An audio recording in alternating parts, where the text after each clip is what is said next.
அழகு serial prediction பார்க்குறதுக்கு முன்னாடி யாரெல்லாம் நம்ம சேனலுக்கு புதுசாக வந்திருக்கீங்களோ நம்ம சேனலை சப்ஸ்கிரைப் பண்ணிக்கோங்க. மதியும் மலரும் சேர்ந்து அவங்க மாமியாரை ஒரு வழி பண்ணால் நல்லாயிருக்கும் அப்படின்னு யாரெல்லாம் நினைக்கிறீங்களோ அந்த வீடியோவுக்கு ஒரு லைக் போட்டுருங்க. இங்கே மலர்கிட்ட கேட்குறாங்க, இங்கே யாரோ வரதா சொன்னாங்கல்ல, அவங்க யாருன்னு உங்களுக்கு தெரியுமா? இனிமேலும் உங்களுக்கு ரொம்ப வேலையாக இருக்கும்லக்கா. இந்த குடும்பத்திலேயே இத்தனை பேர் இருக்கோம். வெளியிலேருந்து வேறு 4 பேர் வந்தாங்கன்னா அவங்களுக்குலாம் சேர்த்து சமைச்சிங்கன்னா அதுவே உங்களுக்கு நிறையா வேலையாகிடும்லக்கா அப்படின்னு சொல்லிட்டு இங்கே ரொம்ப வருத்தப்படுறாங்க மலரை நினச்சி. மலர் இருந்துக்கிட்டு, என்ன நினச்சி நீ வருத்தப்படாத மதி, என்னுடைய வாழ்க்கை தான் இப்படி ஆயிடுச்சு, நீ ரொம்ப சந்தோஷமாக இருக்கணும்னு நான் ஆசைப்பட்றேன், நீ விருப்பப்படி இருக்கிறத பார்க்கும்போதே எனக்கு ரொம்ப சந்தோஷமாக இருக்குது அப்படின்னு மலர் பேசிக்கிட்டு இருக்காங்க. உடனே மதி இருந்துட்டு, அக்கா நான் மட்டும் என் விருப்பப்படி சந்தோஷமாக இருந்தால் எப்படிக்கா? நீங்களும் நீங்கள் விருப்பப்பட்டபடி சந்தோஷமாக இருக்கணும்க்கா, அதுதான் எனக்கு ஆசை. ஆனால் நீங்கள் ஏன் இப்படி இருக்கீங்க அப்படின்னு எனக்கு புரியலை அப்படின்ட்டு மதி பேசிக்கிட்டு இருக்காங்க. மலர் இருந்துட்டு, எல்லாம் தலையெழுத்து மதி, இதை மாற்ற முடியாது அப்படின்னு சொல்லிக்கிட்டு இருக்காங்க. இந்த நேரத்தில் மதி, சரி யார் ஊர்லேருந்து வர்றா, உங்களுக்கு தெரியுமா? இதுக்கு முன்னாடி அவங்கள பார்த்துருக்கீங்களா?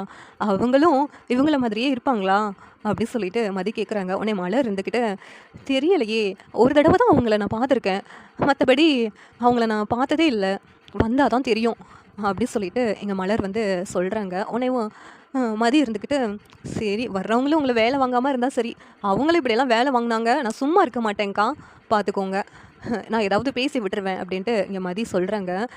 வீட்டுக்கு வந்த கெஸ்ட்டுக்கிட்டலாம் இப்படியெல்லாம் நடந்துக்கக்கூடாது மதி அப்படின்னு சொல்லிட்டு மலர் சொல்கிறாங்க.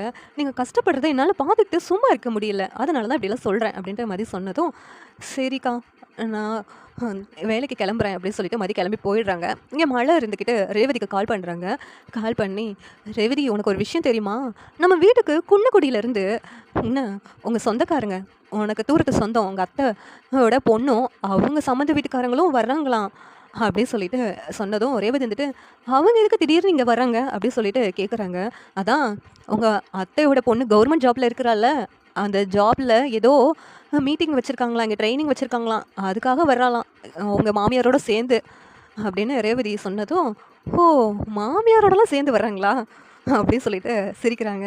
மலர் இருந்துக்கிட்டு, உங்கள் மாமியார் நல்லவங்களா இருப்பாங்களா, இல்லாட்டி என்ன என்னுடைய மாமியார் மாதிரி இல்லாட்டி உன்னுடைய மாமியார் மாதிரி இருப்பாங்களான்னு தெரியல அப்படின்னு சொல்லிட்டு இங்கே மலர் சொல்கிறாங்க. ரேவதி இருந்துக்கிட்டு, இருந்தாலும் நம்ம 2 பேரோட மாமியார் மாதிரி கண்டிப்பாக இருக்க மாட்டாங்கக்கா அண்ணி அப்படின்னு சொல்லிட்டு ரேவதி சொல்லிக்கிட்டு இருக்காங்க. உடனே மலர் இருந்துக்கிட்டு, என்ன ரேவதி நீ வரியா வீட்டுக்கு அப்படி சொல்லிட்டு கேட்குறாங்க அவங்கள பார்க்குறதுக்கு.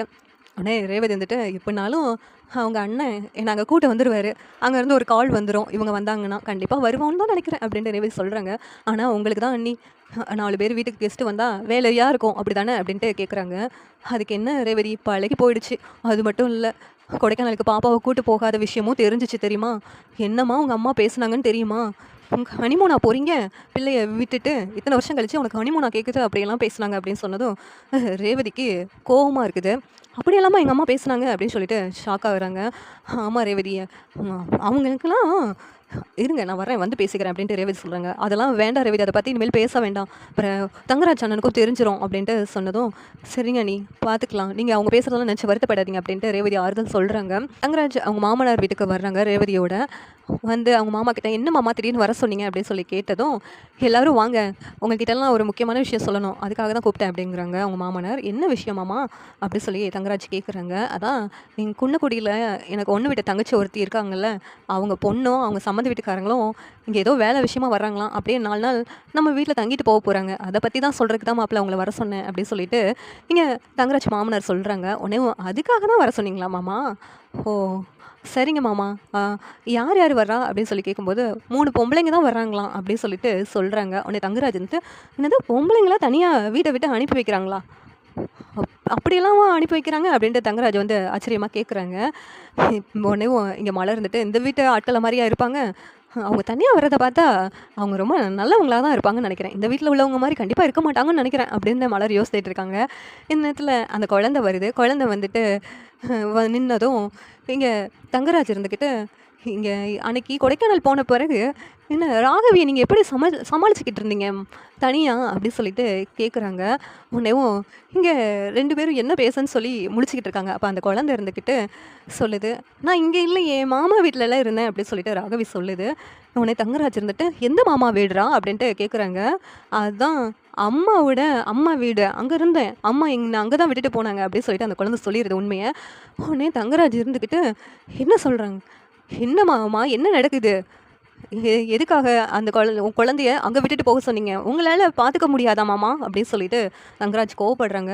இங்க பாருங்க மாப்பிள்ள, எனக்கே இந்த விஷயம் தெரியாது. பாப்பா சொல்ல போய் தான் எங்களுக்கே தெரியும் அப்படின்னு சொல்லிட்டு இங்கே தங்கராஜ் மாமனார் சொன்னதும், என்ன உங்களுக்கே சொல்லாம குழந்தைய அந்த வீட்டில் போய் விட்டுட்டு போகலாமா? அந்த வீட்டை படியேறி நம்ம குழந்தைய அங்கே விட்டுட்டு போகலாமா? என்ன மாமா அப்படி சொல்லிட்டு தங்கராஜ் கோவப்படுறாங்க. உடனேவும் ஷோ ராகவி இருந்துக்கிட்டு எல்லாத்தையும் சொல்லிட்டாளே அப்படின்ட்டு மலர் ரொம்ப வருத்தப்பட்டுட்டு இருக்காங்க. இந்நேரத்தில் ரேவதி இருந்துக்கிட்டு, ஏங்க நான் எங்கள் அம்மா வீட்டில் எப்படி அந்த குழந்தை இருக்குதோ அவங்களுக்கு எவ்வளோ உரிமை இருக்கோ அதே மாதிரி தானே அவங்க அம்மாவுக்கும் இருக்குது. ஏங்க இதில் பெருசாக பேசுறதுக்கு என்ன இருக்குது அப்படி சொல்லிட்டு ரேவதி சொல்லிக்கிட்டு இருக்காங்க. உடனே தங்கராஜ், நீ அமைதியாரு, உன்னை பேச சொன்னேனா அப்படின்ட்டு கேட்குறாங்க. உடனே எதுக்காக குழந்தைய அங்கே விட்டுட்டு வந்துட்டு வீட்டில் விட்டு வந்தேன்னு என்கிட்ட போய் சொன்னீங்க அப்படின்னு தங்கராஜ் கேட்குறாங்க. உடனேவும் மலர் அந்த இடத்துல இருந்துக்கிட்டு, அண்ணன் அம்மா வீட்டில் 2 நாள் இருக்கட்டும் அப்படின்னு நான் தான் ஆசைப்பட்டேன், அதனால் விட்டுட்டு போனேன் அப்படின்னு சொல்லிட்டு மலர் வந்து தயங்கி தயங்கி பேசுகிறாங்க. உடனே பாக்யராஜ், என்கிட்ட கேட்டு தான் மலர் விட்டுட்டு போனான், எங்கள் குழந்தைய எங்கே விடணும்னு கூட நாங்கள் முடிவு பண்ணக்கூடாதா அப்படின்னு பாக்யராஜ் கேட்குறாங்க. நேரத்தில் தங்கராஜ் வந்துட்டு, என்ன மாமா இதெல்லாம் அப்படி சொல்லிட்டு கேட்குறாங்க. ஏய் மாப்பிள்ளையே நீ எதுக்குடா எதிர்த்து பேசிக்கிட்டு இருக்க?